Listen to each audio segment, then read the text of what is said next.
Alright, before this video gets started, I just want to give a quick shout out to Shad and JTG, known as Crime Time, to the WWE fans.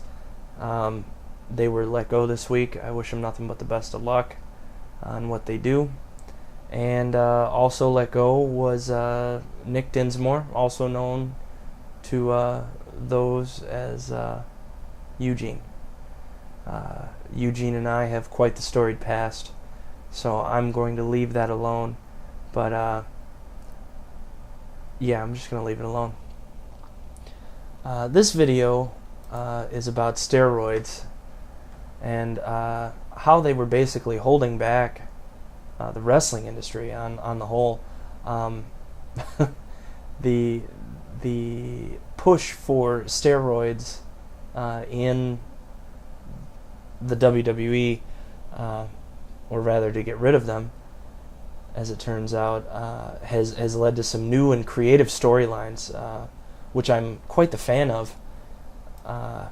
So I'm here to talk about those today and basically explain how that maybe, steroids were what was holding back the WWE from advancing their storylines.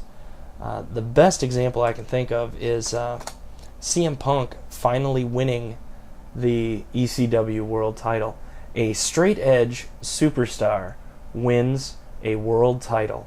Go figure.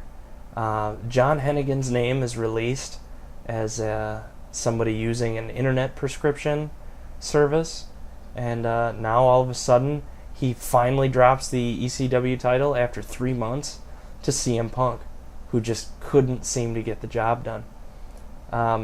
I applaud you, CM Punk. I wish you received the title under better circumstances rather than a midweek push, because you deserved better. You really do.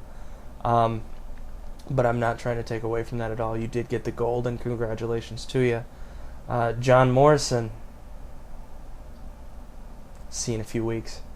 Another name that kind of shocked me was Eddie Fatu, known to those as Umaga, who promptly dropped the IC title to Jeff Hardy, which is good because nobody was ever going to get that belt off him otherwise.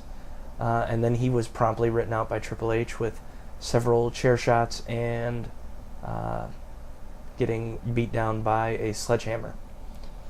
So, I guess Vince wanted family to tend to that one personally. And I was happy with that, don't get me wrong. It made for good television. So we've, had 2 title changes in the last week. And, so we're going to move forward from there. Mike Bucci, known to those as Nova, or Simon Dean for the newer fans, was let go, finally.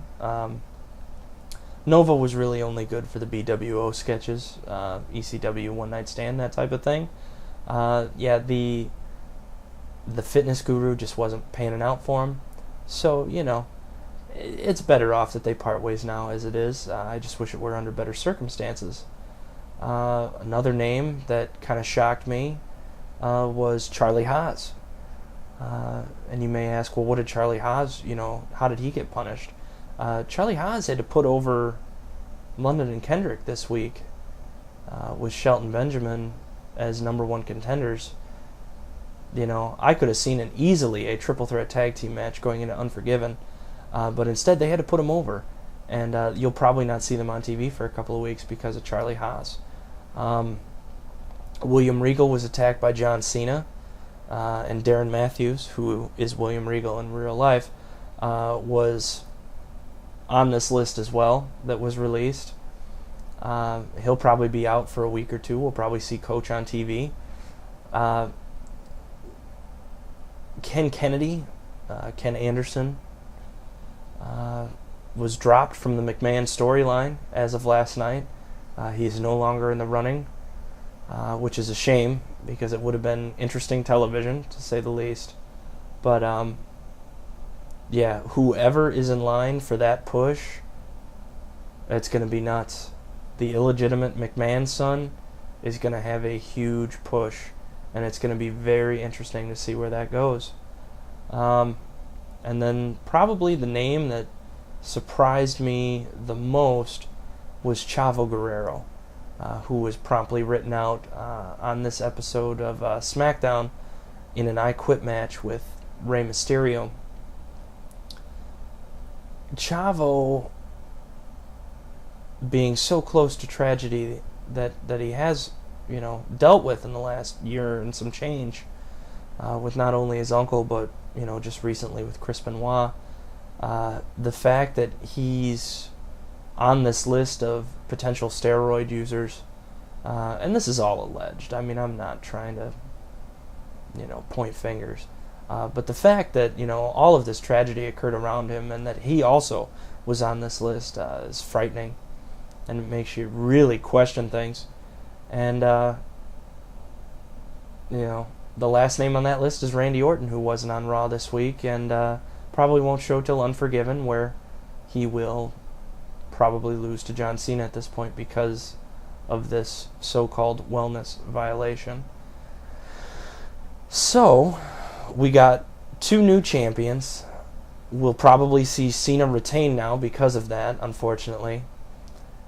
And my main beef is, why couldn't Khali be on steroids? Really? I mean, if Khali was on steroids, we could lose him as champion and then get somebody else in there and then be cool. And then I could watch, SmackDown again. But no, Khali just has to be a big, big man and not need him. Well, F you, man. That's not right. You should be on the juice. Alright? That's how I see it. So yeah, you get your straight edge title change. You get a handful of people written off TV, solid performers, which will advance probably your lower and mid-card contenders for at least the next month. And, apparently that's been the problem all along, because this week was a decent week in terms of wrestling. So, with that said, steroids are bad. Stay off the juice.